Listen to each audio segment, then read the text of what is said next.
This time, Mr. Speaker, I'd like to yield a minute to the distinguished House Majority Leader, Mr. McCarthy. Gentleman from California, Mr. McCarthy, is recognized.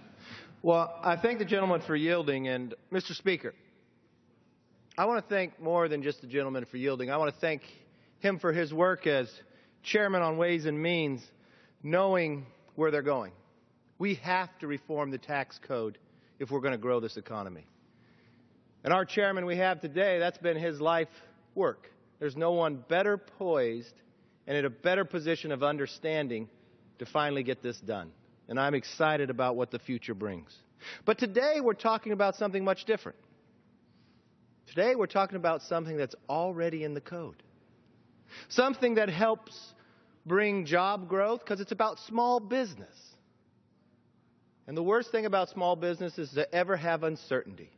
So this Congress wants to be a new American Congress. They don't want to have uncertainty for small business, so they're taking up an issue much earlier so you can plan for the future, so you can make that higher and grow.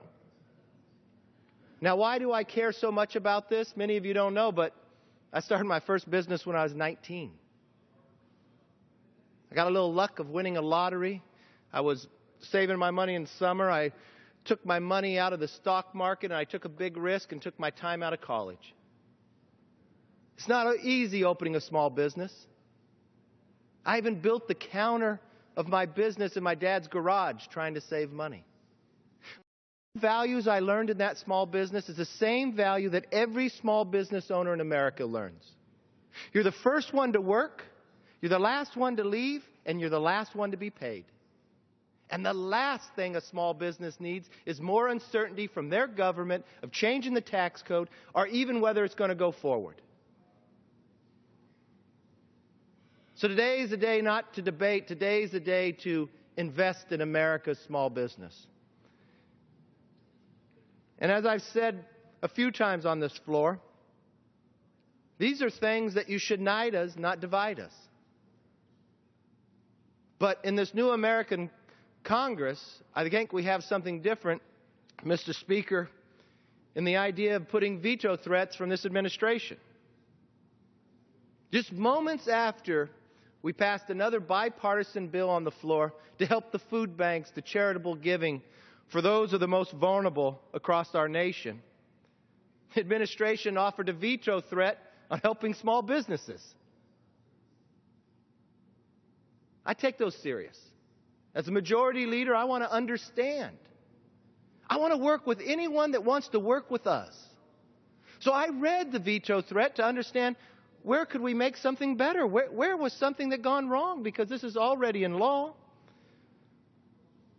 Mr. Speaker, the administration's veto threat on the president's reasons why. First, he said that the House didn't pass a bill last Congress that he wanted. And second, he said Congress might pass bills in the future that he doesn't like. How does that create any jobs in America?